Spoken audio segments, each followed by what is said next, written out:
personally have not seen a lot of Sammy Guevara matches prior to AEW.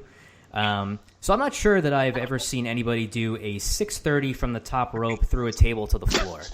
I don't know if either of you guys have seen that before, but I don't know how anybody could pull that off without actually killing someone. I can't say as I've seen it before, and I can't say as I want to see it ever again, to be honest. I don't know how these guys are still alive after that match. It was just absolutely insane. The dive that Darby did with Sammy draped over the railing and his foot getting caught on the rope, he almost JT Smith himself in the old ECW days. But that was a scary spot right in the beginning of the match. Yep, sure was. The one actually, I don't know, maybe it's just a small thing. The one that absolutely terrified me was when the skateboard got hucked right at, was it Sammy's head or Darby's head? But anyway, just one of them just hucked the skateboard right at the other's head, just rang it off their skull, and it landed perfectly. Yeah, I remember that spot. Right? Jeez. How many times do you practice that? But that was a great spot too. Sure. Yeah, but the match was tremendous, I thought, and again, I think it was a different type of match layout where Darby came in there and attacked him, and they did like a whole mini match for like 5 or 6 minutes outside of the ring doing all the crazy stuff, and then finally got into the ring and then just did short little 5-minute match in the ring in there as like a secondary part of it. It was just it was structured really differently compared to a lot of the other kind of stuff you see. And I thought it was, kind of really amazing breath of fresh air. Like, and both these guys, God, they're going to be big stars. Yeah, and Darby Allin's within a couple of years. Darby's 22, 23 years old. Yeah, I know. His future it's amazing to me how Darby Allin has gone from being like, one of the kind of interchangeable geeks in the battle royal, with Jimmy Havoc and all those guys, and then has really, really turned himself into a star, showing like that kind of thing would never happen in WWE, right? Like it's he went out there and did his own thing, and when it's like you say, you get over by getting over, and you never know who is going to. And I think I was listening to, I think it was Busted Open today, and they made the same point. They said Darby Allin would never get over in WWE, not because he's not going to be able to do what he wants to do, but because the WWE would be force-feeding it week in and week out. And whereas in AEW, they let Darby Allin breathe. You might see him 1 week and then a small vignette the next week and then maybe wrestle the third week. So it's not, with 2 hours and so much talent, you give each, it still feels fresh when you see these guys on TV, and it's such a nice change of pace. Mm-hmm. Yep, absolutely. And I think, true or false, Scott, you went ahead and purchased a Darby Allin T-shirt right after this match ended. Is that true? No, I bought an Inner Circle T-shirt after this. I was so impressed by Sammy. I was really impressed by Sammy Guevara, and my friend had texted me and because I it's a little known fact about me. I have a large collection of Guns N' Roses T-shirts, and so they came out with a new Inner Circle shirt that actually Santana and Ortiz were wearing at the end of the night. And it's basically the Appetite for Destruction logo done as the Inner Circle faces. And I was like, well, I can't pass that up. So no, that was actually created by that was created by a fan, I believe. And then Jericho got in touch with the fan that made it, and then all of a sudden, 3 days later, the shirt's made. I thought that was amazing. That's pretty amazing and very effective as well.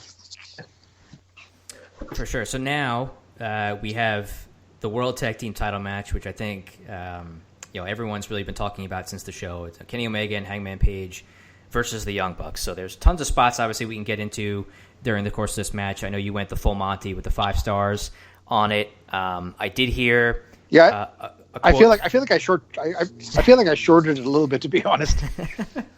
Well, I did hear. I think Dave Meltzer and yourself both say that it either is a candidate for, or maybe is, the best tag team match in the history of North American wrestling. Is that true?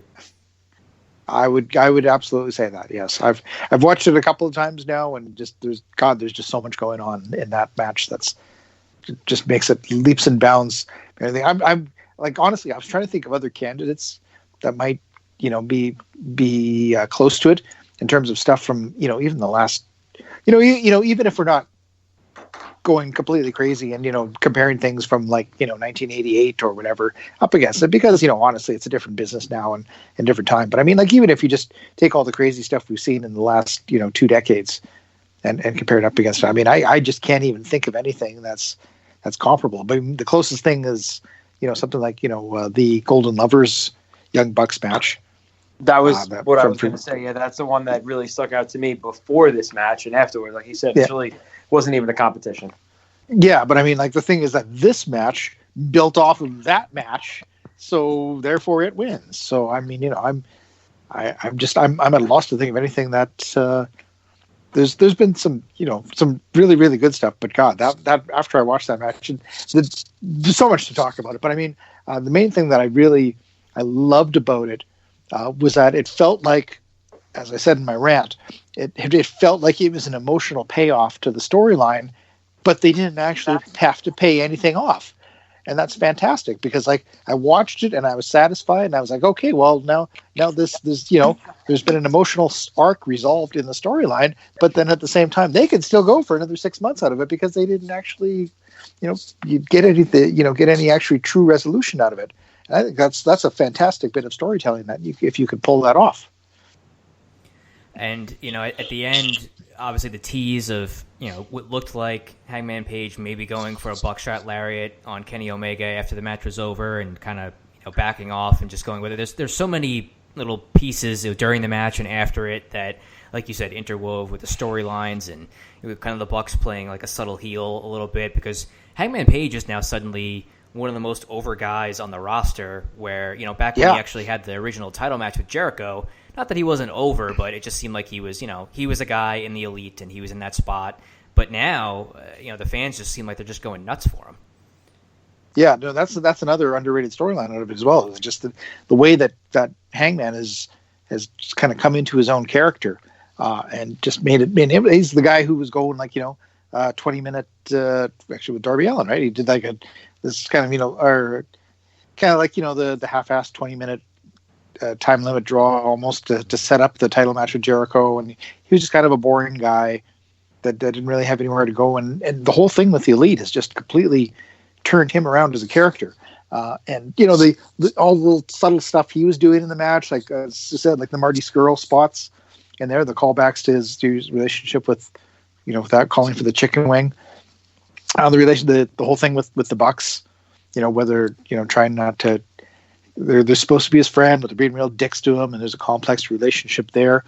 The Bucks going heel in the match, and the fans buying into it really readily, right? Like it didn't take much to convince the fans that they were going to boo the Bucks in that one. And my wife probably thought I was a little bit crazy because I watched the shows on my computer with my headphones on, and at one point when the big spot at the end there where they're going for the Meltzer, and Hangman appears out of nowhere and power bombs him through the table with the last ride, stealing that one from Kota Ibushi, and then taking Hangman and trying to take Kenny's one-winged angel as well to one up him was fantastic. But yeah, the Bucks were being complete dicks for the whole match, and then he power bombs Matt through the table and actually I almost jumped off the couch and yelled, "Take that, you fucker!" And it was I hadn't been into a match like that for such a long time. It was so fun and fantastic to lose myself in the match like that, and because it was you're reacting as a fan rather than as somebody watching a match, right?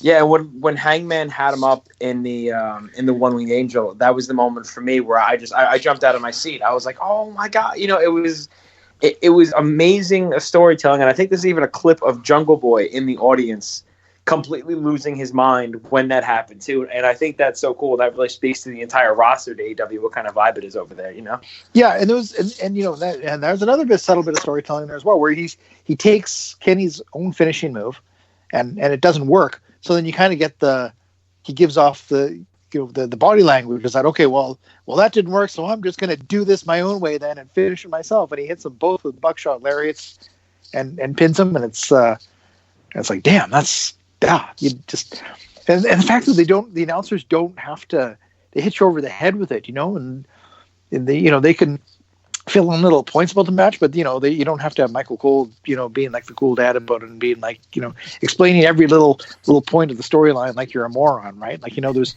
so much stuff where you can And especially the bit after the match where he was teasing the buckshot lariat, right? You don't need Michael Cole being, oh my God, kid, he's teasing the buckshot lariat. He's going to turn on his own partner, and it's just like you don't need that. He's just standing there. You can hear the crowd's reaction because you're not a moron, right? Like you can. Yeah, and I think Tony said something subtly. He's like, Shivani, yeah, subtly. Like, JR, did you see that? And that's all it needed. Did you see that? Exactly. Yeah, that's it. Let the audience be ahead of the story and figure it out for themselves because it makes them feel smarter. So there's a lot of different directions. Obviously, the storyline could go. I think a lot of people originally are thinking that Adam Page would turn. That's what they teased, and different combinations of things with Omega and the Bucks. So, just I guess in your opinion, what do you think would be the best direction for them to go with this in terms of eventually paying it off? At this point, I'd like to see Kenny and the Bucks turn on him, and then he can run through the various members of the Elite building up to winning the title. I think that's a good. Way. Or you can go the other way. You can have Paige team up with the Bucks and turn on Kenny to pay it off, and then Kenny can run through. But I mean, like there's so many different combinations, and whichever way they go with it, it gives you matches for months basically to run through and storylines to do, which is the great thing about it. And then you can involve Cody in it if you want to as well. And they've one of the problems initially. Go ahead. Oh, sorry. I thought Matt had those subtle heel tendencies in that match, which almost made me wonder if they were going to go the breaking up of the Bucks, which I know they said they never want to do, but ordering his brother around. I mean, imagine a world it would be in where Matt Jackson teams up with Hangman and Nick Jackson teams up with Omega or something like that. You're right. Any way you splinter it, I'll watch those four guys wrestle until, coronavirus takes me over. Yeah, exactly. Yeah, you can mix and match a lot like that. I know that was the other thing. I was like the whole thing. Matt was being such a dick and pushing his brother around and everything like that. And it's just really, really. And the thing is, nobody really turned in the end. They all made up there. But again, like everybody has their own little subtle bit of character that they're playing, and they let the storyline play out in the ring without having to beat you over the head with it. So, yep, that was pretty much an all-time classic and obviously an early contender for Match of the Year so far, I would say. But there had to be something that followed it, and it was Nyla Rose versus Chris Statlander. And I know it's a tough spot for them to be in, and word was going around that Chris Statlander maybe had a flu or a fever for the week leading up to this. So I don't know that the match was necessarily bad. I know you gave it, I think, about 2 stars. It was bad. Okay, it was bad. Apparently, it was bad. Yeah.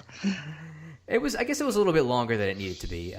But a tough act to follow. I don't know. I guess did you just feel like it wasn't a great pairing, maybe, or they just weren't really on tonight on that night in terms of just the outcome or the flow of the match? Yeah, there was a lot of things going on there. It was too long for them. They were both green. They needed somebody really to lead them through it. I mean, I try to be diplomatic about it. It was, it was not a good match, but the crowd just wanted so badly for it to be a good match. Like they tried really hard to just by sheer force of willpower to like cheer them into being a good match, but it just wasn't. And yeah, there was a couple of things too where, unfortunately Nyla Rose is really still really sloppy at this point in her career, and she needs to work with somebody like a Riho or a Shida who can walk her through all the simple stuff. Like there's the finishing power bomb spot. She nearly killed poor Chris. And Chris landed on her face on a dive onto the ramp at 1.2 earlier in the match, I think it was. And it was just if it was on a show with a crowd who was any less super hot, it would have been a complete disaster and probably killed off the show for a little while, to be honest. But the Chicago crowd was just so amazing that they willed it to be positive stars. So.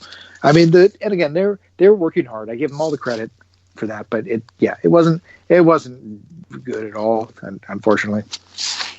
Scott, is Nyla Rose the right? Is Nyla Rose the right champion in the women's division right now? I don't know. I'm not a fan, but I thought they should have kept it on Riho a little while longer. I didn't think it was her. I think Britt Baker or Chris Statlander are the ones who should, either one of those are ideally the ones who are the biggest stars right now, and they should be the champion or fighting over it. So I don't know. I don't get really what they see in Nyla Rose. The one I'm really worried about is that they're going to put it onto Big Swole, because I think for whatever reason, they see her as a big star, and I just don't see it. She's super green, and she never has good matches, and goes out there and stumbles through stuff, and they just keep pushing her. So I don't know. And Joe and I said that too. Big Swole. I think she had offers from both NXT and AEW,